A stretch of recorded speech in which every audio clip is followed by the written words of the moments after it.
My boss stole my design project and presented it to a billionaire client as his own. He got the standing ovation.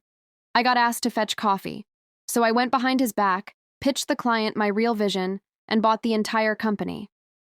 Now my boss reports directly to me, and yes, getting my coffee is still part of his job description. My boss stole my project. It was called the Elysium Project, a fully sustainable luxury eco-resort I had been designing in secret for months. I stayed late after work, skipped lunches, and filled an entire notebook with sketches and blueprints. It was smart, beautiful, and completely groundbreaking in the design world. Marcus, our creative director, had called it cute whenever he passed my desk. He'd glance at my screen and say things like, "Interesting shapes, Sloan, but is it commercial enough?" He never asked for details. He just watched. I should have seen it coming. Then the Kensington account landed. Alistair Kensington is a billionaire who only invests in visionary projects. This was the opportunity of a lifetime.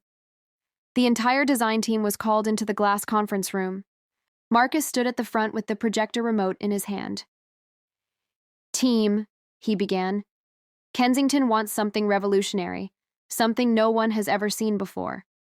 He clicked to the next slide and my heart stopped. It was my presentation. My title page now read, Marcus Wellington, Vision 2025. My handwritten notes were still in the margins. My color palette, my layouts. He hadn't even changed the file name. He presented my entire concept as if it were his own, using my lines, my research, my vision. The team nodded along, impressed. No one looked at me. I was just the junior designer, the idea girl. Of course this was Marcus's work. When he finished, there was soft applause. He gave a humble little wave. After everyone filed out, he caught my eye. No smirk, no wink, just a slow, deliberate nod. It was like he was acknowledging the natural order of things. He took, and I gave. That afternoon, he walked out of the office with my portfolio under his arm, headed to pitch Kensington. People patted his back and said, "Go kill it, Marcus." He never looked back at me. Not once. That night, I sat in my apartment staring at my phone. I opened my messages and texted the only person I knew who understood power, revenge, and silence, Isadora Vance. She replied in under a minute. "He stole Elysium?" she asked. "Yes," I typed back. Her response was simple. "Then steal everything back. My office? Tomorrow." I put the phone down. The anger was still there, but now it had shape. It had a plan. He wanted to present my vision as his own? Fine. I would build a whole new company around it and leave him locked outside. I met Isadora Vance in her downtown office the next morning. It wasn't in a skyscraper like I expected. It was a restored brownstone filled with art and quiet. She was at a large wooden desk, sunlight pouring in behind her. She didn't smile when I walked in. She just gestured to the chair across from her. "Tell me everything," she said. "Start with the project, then tell me about him." So I did. I told her about the Elysium project, about the months of work, about Marcus taking the credit without changing a single slide. I told her about the team's applause, about the way he looked at me after, like I was part of the furniture. Isadora listened without interrupting. When I finished, she leaned back in her chair. "Talent is not rare, Sloan," she said. "But nerve is. He didn't just steal your work, he stole your voice. Are you ready to take it back?" I nodded. "What do I do?" "You don't fight him," she said calmly. "You go around him. Alistair Kensington isn't just a client, he's a visionary. He cares about the idea, not the ego presenting it. Marcus thinks he won because he got the meeting, but the meeting is just the beginning." She opened a drawer and pulled out a sleek tablet.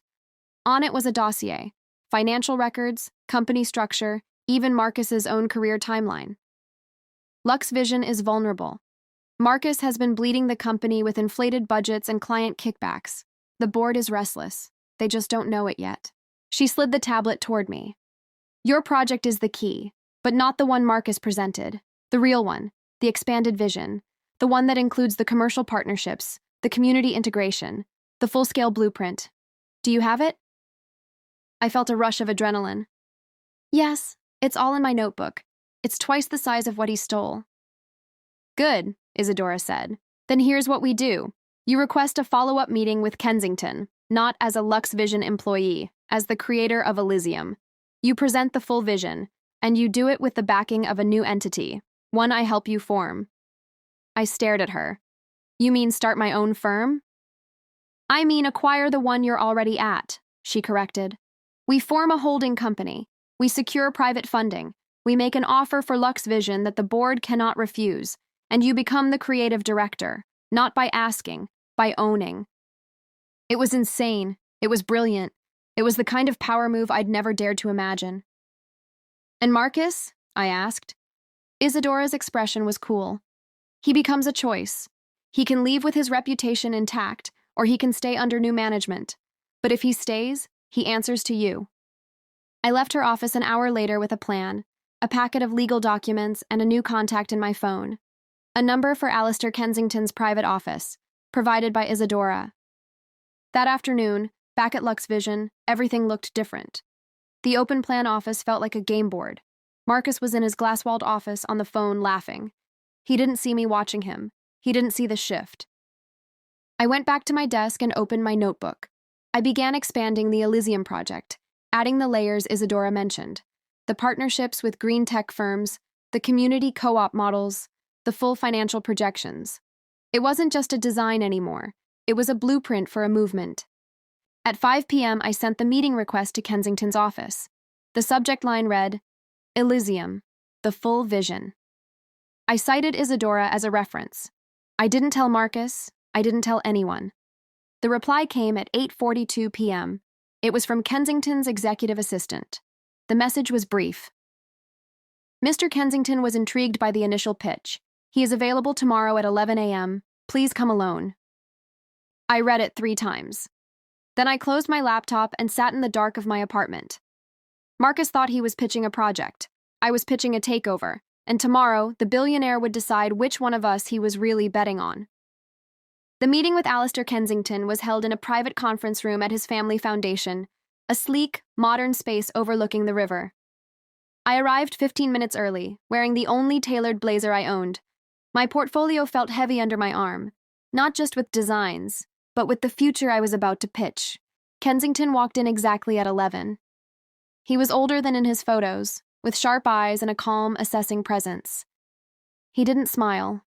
He simply nodded and took a seat at the head of the table. You're Sloane, he stated. Isadora Vance speaks highly of you. She said you had the rest of the story. Yes, sir, I said, my voice steady. What Marcus Wellington presented was only the first act. I'm here to show you the full vision. I opened my portfolio and began. I didn't just show him renderings. I showed him the ecosystem, the renewable energy grids woven into the resort's design, the partnership models with local communities, the long-term sustainability reports, the financial projections that showed profit without exploitation. This wasn't just a luxury resort. It was a proof of concept for how development could actually heal land, not just use it. Kensington listened in complete silence. He didn't interrupt. He didn't check his phone. His gaze was fixed on my slides, on my models, on the conviction in my voice. When I finished, the room was quiet. He leaned back, steepling his fingers. Marcus presented this as a design challenge, he said slowly. You're presenting it as a revolution. Why the difference? Because he sees a product, I replied. I see a legacy. This project isn't about building something beautiful for the wealthy. It's about proving that the most beautiful, most desirable way to live is also the most responsible one. That's the real luxury. A faint smile touched his lips. Isadora said you had nerve. He paused, looking out the window. The initial pitch was competent. This is the reason I invest. But you don't have a company behind this. You have a boss who takes credit for your work. I'm aware, I said. That's why I'm not asking you to invest in the project through LuxVision. I'm asking you to invest in the vision itself, and in the new entity that will execute it. He turned his sharp gaze back to me. Explain. I laid out Isadora's plan, the formation of a new holding company, backed by Vance Capital and his own investment, with the explicit goal of acquiring LuxVision and installing a new, ethically driven leadership, with me at the creative helm. I showed him the preliminary due diligence Isadora's team had done on LuxVision's shaky finances and Marcus's questionable management. This isn't a hostile takeover, I said. It's a rescue mission. For the company, for its talent, and for projects like Elysium that die in environments where credit matters more than creation. Kensington was silent for a long minute. He picked up one of my printed schematics, studying it. I don't like corporate drama, he said finally. But I love a good redemption story. And I believe in betting on the architect, not the salesman. He set the paper down. You have my interest. And my initial investment? Isadora will handle my team. But you understand what this means? If we do this, you will be the face of this shift. The pressure will be on you, not on Marcus, not on Isadora. You. I met his eyes. I'm ready. Good, he said, standing up. Then let's get to work. I walked out of that building into the noon sun, my heart pounding not with anxiety, but with a fierce, clear certainty. The billionaire was in. The plan was real. Back at LuxVision, the atmosphere was cluelessly normal. Marcus was holding court in the kitchen, bragging about the Kensington pitch again. He saw me walk in and raised an eyebrow.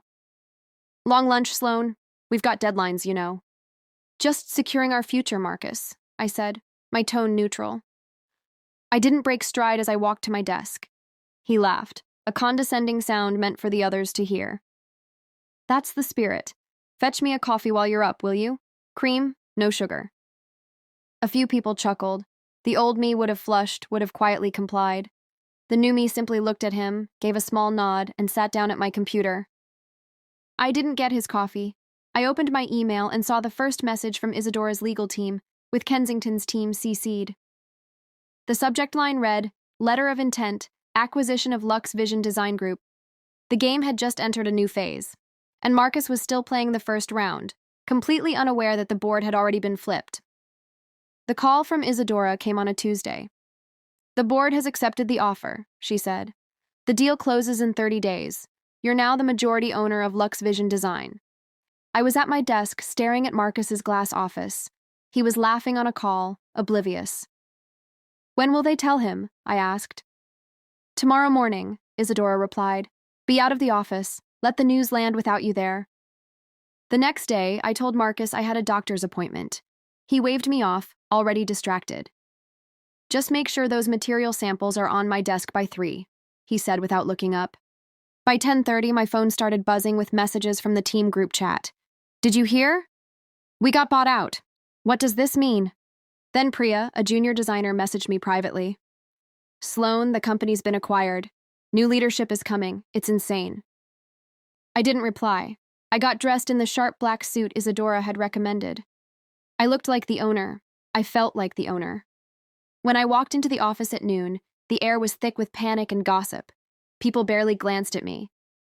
Marcus saw me and immediately pulled me into a conference room, closing the blinds. The company's been sold, he hissed, pacing. Some silent partner group. They're sending a rep this afternoon. We need to present a united front. The Kensington project is our leverage. You stand with me, understand? I just nodded. Minutes later, Priya knocked. They're here. Everyone has to gather in the main conference room now. Marcus straightened his tie, his confidence returning. Showtime. Stay close. The entire staff was packed into the large conference room. At the front stood Isadora Vance. A hush fell over the crowd. Marcus strode up to her, hand extended. Isadora Vance, what an honor. Marcus Wellington, creative director. We're all eager to hear about the future. Isadora shook his hand politely. Then her eyes found me at the back of the room. She gave a slight nod. Thank you, she said to the room. This acquisition was driven by one thing, a belief in a specific vision and the talent behind it.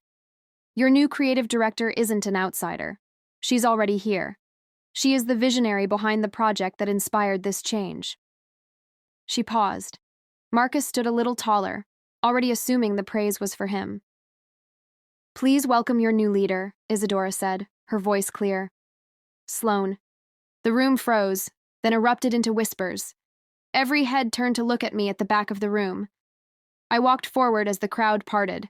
I reached the front and stood beside Isadora. I looked out at my new team, then finally at Marcus. His face was pale, his mouth slightly open. The man who stole my work, who asked me for coffee just hours ago, was now looking up at his new boss, and I hadn't even said a word. The room stayed silent. I looked at my new team, then at Marcus. Marcus will stay on to help with the transition, I announced. He'll report directly to me. His face went pale. He knew what it meant. He was being demoted in front of everyone. The man who stole my work would now answer to me. I dismissed the staff. Once alone, Marcus stared at me. You set me up. No, I said. You did that yourself when you took credit for my work. He had no answer. The truth was too simple to argue with. Your first task, I told him, is to list every project you've led in the last 3 years. Include every contributor's name. Have it on my desk by 5. He stiffened but nodded. He was a survivor. He'd comply. And Marcus, I added as he turned to leave. Coffee. Cream, no sugar. Bring it with the list. He walked out without looking back. That evening, I sat in my new office, his old one. On my desk was his detailed list, and beside it, a fresh cup of coffee. I took a sip. It was perfect. I left it there, turned off the light, and walked out. The office was quiet. The city outside glowed with possibility. I wasn't the junior designer anymore. I wasn't the girl fetching coffee. I was the owner, the one who wrote the rules, and for the first time, the story was mine.